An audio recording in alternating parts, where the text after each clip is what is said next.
Aroldis Chapman isn't going to make much of an impact on anybody around here, and that's not just because nobody's paying attention to baseball at the moment in Pittsburgh. It means something. Good morning to you. Good Wednesday morning. I'm Dejan Kovacevic of DK Pittsburgh Sports. This is Daily Shot of Pirates. It comes your way bright and early every weekday if you're into football and or hockey, the two sports that people are paying attention to in Pittsburgh right now. I also offer daily shots of Steelers and Penguins in the same place that you found this. Chapman signed with the Red Sox for $10.75 million, one-year deal. If that term rings a bell, it should. It's exactly $250,000 more than what the Pirates paid him for the same term in the 2024 season, which means basically that Chapman became a free agent and told everybody, just pay me more than what I got last year, and I'm yours. And there he went. And by all accounts, the Pirates were not one of the 6 teams that made it down to whatever would qualify as the finalists, as had been reported out of Latin America in recent weeks. So he's gone. And admit it, the first thing that you think of is, oh, wow, okay, there's $10.5 million that were spent in a guy last year that will now be spent on another guy next year. First thought, right? Okay, well, I'm not going to lie. It's been one of mine as well. I've brought it up on this program even this very week that I expected Chapman to be gone, and I expected that money to go toward at least whatever it is that Ben Cherington thinks he can acquire in the way of hitting. But before anybody starts hypothetically spending that money and having fun with it and picturing, okay, they're going to be at around $100 million for the payroll limit, which is $17 million more than last year, and you can start adding it up and saying they might have 30 or 40 to spend. Sounds like free agency galore. I want to pump the brakes here and back off a little bit and remind everyone that one of the great undoings of the 2024 season was the bullpen. And this despite Chapman being their most reliable, their most durable, and their most dynamic reliever. He made it the whole way through. You know why? Because he always makes it the whole way through. That's the reason teams are never hesitant to pay him. He also held opponents to a 198 batting average. That's pretty much the same figure that Paul Skeens had, 198. He also struck out 98 guys in 61 2/3 innings. Now, any manager will tell you that it's a blessing beyond words to be able to bring in a reliever who can get that K when you need it, who can leave those guys standing on the bases. And the most amazing thing about Aroldis is that he's going to turn 37 years old in February, and it just doesn't matter. It just doesn't matter. I read a study on this. This was a few months ago, done by some analyst, not even in Pittsburgh or whatever, just doing a general thing about Aroldis. And said he has one of the truly great arms in baseball history. They didn't get into, he's always walked a lot of guys. He even had a 1.35 whip this past season, which isn't terrible, but it isn't great. And it's because he walks guys. But they were just talking about the arm, that it's one of the truly most amazing arms in the history of the game. And you saw it yourself whenever he would crank it up to get to 103 with a bite too, with a sinker movement. And I'm not sharing anything now that I didn't share through the whole season. I thought this guy was a good acquisition at the time. He proved to be a good acquisition over the course of the season, but ... he also ended up being used in ways that they didn't want, which was that he became the closer. The reason that he became the closer is, of course, that David Bednar struggled. And what you're doing now, if you're the Pirates, you have committed to Bednar by tendering him through arbitration. He's going to get $6 million. I don't have an issue with that either. You're going to bring back Colin Holderman, who was outstanding for half the season and really, really rough the rest of the way. And you're going to have Dennis Santana, Carmen Mlodzinski, maybe a couple of swing guys, long relief types. Maybe Bailey Falter goes to the pen. This was the 4th worst bullpen in baseball in 2024, as measured just by plain old ERA. 4th worst. And they just allowed the best of those pitchers, I think the best by a significant margin of those pitchers, to leave, and they're now going to pay Bednar a lot more than he got last year. And my only point here, my friends, is that this is uncomfortable. This is uncomfortable all around.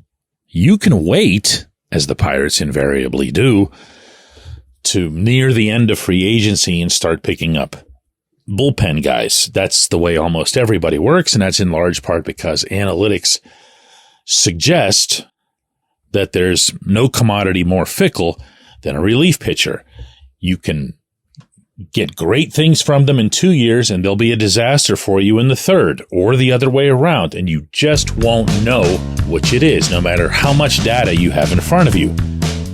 But again, that's why people pay Chapman.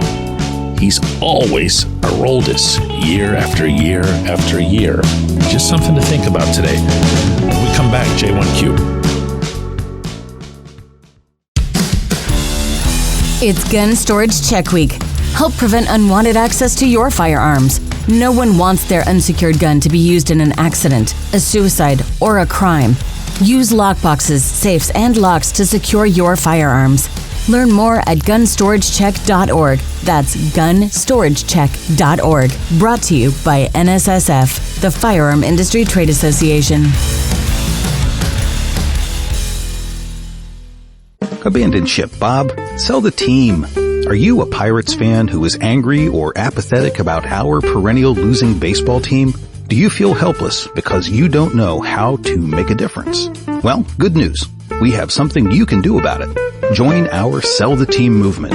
We're a group of passionate fans voicing our frustration and demanding change through billboard campaigns, press outreach, protests, and involvement at local city government meetings. Go to OurTeamNotHis.com to get involved.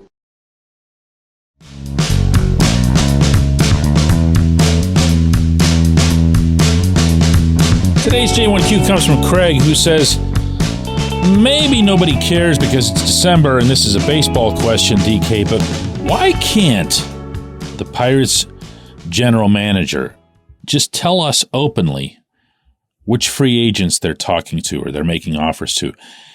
If the Pirates are just going to end up picking off the scrap heap because of the unfairness of Major League Baseball not having a salary cap, at least let us know that you're trying. I know some of this leaks out anyway, but why not be more open about it? You know, Craig, I mean, the first response that I have is, okay, nobody does this. And that's my entire answer to your question. But I think there's something more to what you're saying than even what you asked. One of the things that has bothered me about this ongoing management team and about their predecessors is that they build themselves up as if they are 1 out of 30, as if all these teams are the same, as if the way the Dodgers and Yankees do things is the same way that the Pirates and the Guardians and the Reds and everybody else does things.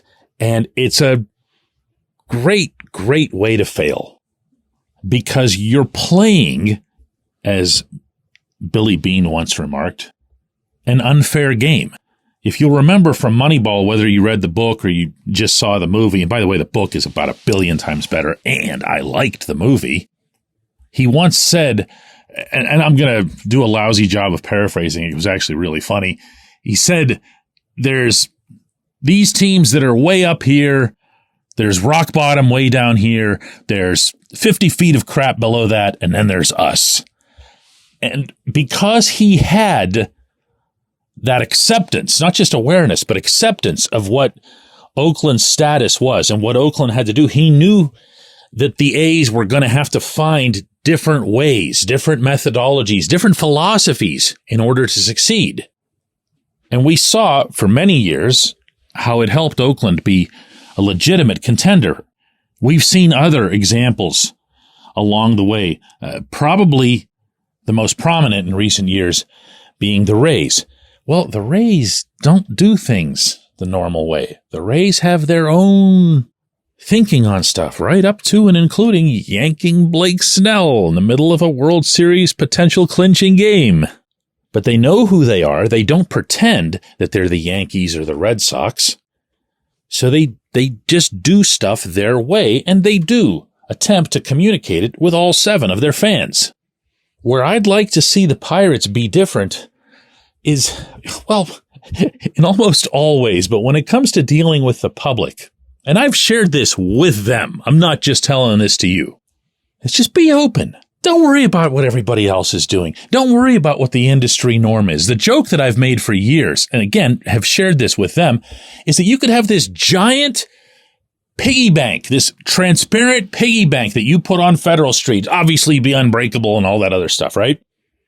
And there'd be some like accountants from Ernst & Young who follow that money in and out of the piggy bank, and you see everything, you see where it is, and you tell them, okay, look, this is the revenue sharing check that just came in. Here's 35 million or whatever it is that came in from Major League Baseball and advanced properties and everything else here. Here it is. It's right in there. Okay. Here's all the money. Now we're taking this much out for travel and whatever else. Okay. I'm being ridiculous here, but they're not a normal franchise. And they should not be treated as a normal franchise, not by me, not by anybody.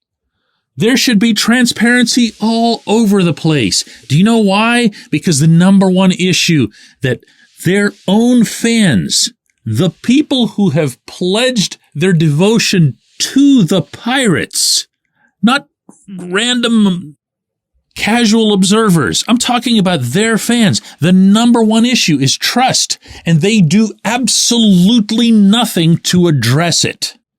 So yes, if I were the Pirates, I would take your suggestion. I would say, we're in on this guy, we're in on that guy, as long as you weren't ticking off agents and hurting somebody else's process, and I'm sure that would come up, but we're having kind of an over-the-top talk here, so I can throw that in.